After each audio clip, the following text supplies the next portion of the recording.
Myles Garrett, the Browns pass rusher, involved in a single-car accident yesterday. Statement from his agent, Nicole Lynn. Myles Garrett was involved in a one-car accident this afternoon and was transported to a local hospital to be medically evaluated. While we were waiting to learn the extent of his injuries, he has been alert and responsive. The Garrett family would like to thank the medical personnel that got Myles and his passenger out of the vehicle and safely transported to the hospital. There's a report this morning from NFL Network that he's been released from the hospital.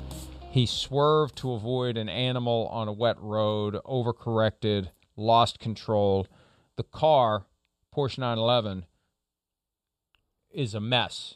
And it just shows you how the safety features of modern automobiles have improved to the point where he's got no broken bones. Now, they're still monitoring and they're still evaluating him, but to walk away from that when you see that car, especially when you consider how large of a man he is in a car that small relative to other cars. Amazing. And it could have been a lot worse. And, hey, look, I love animals, but my attitude is the moment that animal's out in the middle of that road, it's already dead. It's just a question of when and how it's going to die.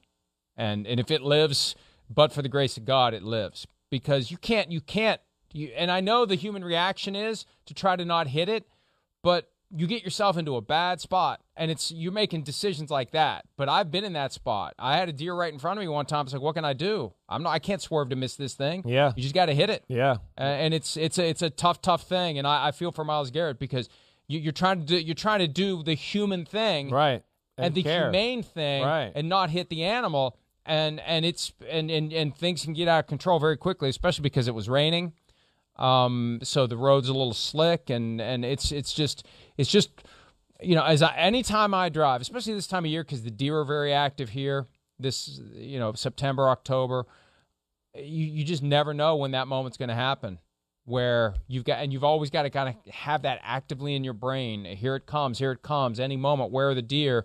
Because what do you do? There is no manual for how to properly handle a situation like that. No, you're right. It's a tough one. I mean, we all try to do our best, but you're right. There's a certain point where you go, well, wait, I can't just jerk the steering wheel and like do a power slide here in the middle of the road. We all try to give our little oh man, I hope that squirrel somehow weaves underneath the tires and I don't get him. I don't know. I mean, you do your best. So that's a scary situation. It really is. I know when you think about Myles Garrett, the freak of nature that he is, how big he is in that Porsche, you just go, wow, that seems like he'd be crammed in there like Fred Flintstone almost to a degree. But then when you hear a car flipped multiple times, I mean, that's scary.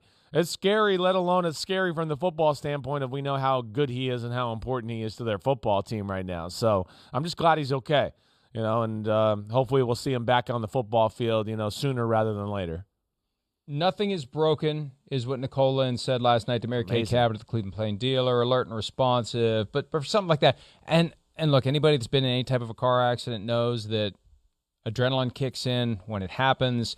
The next morning, yeah, right. It's usually feel like you got in a car wreck. It's rarely better. It's rarely better the morning after. So there may be some stuff there, and it's just very fortunate that it worked out well. And again, just to be clear, when you're in that spot, what do you do? And you have to make that decision. We were talking in the last segment about the decision a defensive player has to make on when to pull. I mean, you are making lightning fast decisions to the point where you're not even consciously making them. It is all instinct and reaction, and who knows how it's ever going to play out in a situation like that. But good news from a human standpoint, he'll be fine. Football standpoint, secondary, we'll see when he's able to come back and play. But that was one of those things that just kind of happened yesterday. He was at the facility.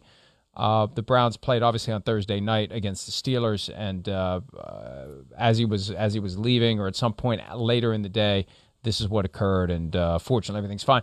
And I was frustrated yesterday when the reports started to come out because some of the reports were minor injuries. Other reports said non-life-threatening injuries. And it's like, folks, there's a big difference between minor and non-life-threatening. There's a lot of injuries that fall in that range. So it was something I kept paying attention to. It's like, he could have been, you could be seriously injured and you're not going to die. Right. but you can still have some pretty serious injuries. That's so, so it was something that obviously we monitored. I mean, we were concerned and want to make sure he's okay and want to keep people informed. A lot of fans of all teams, Browns and any other team. I mean, they see something like this and they're concerned that everything's fine. And by the end of the night, we found out that everything was fine. Hi, it's Mike Florio. Thanks for watching PFT on YouTube. Hit subscribe for the latest news and analysis from Pro Football Talk.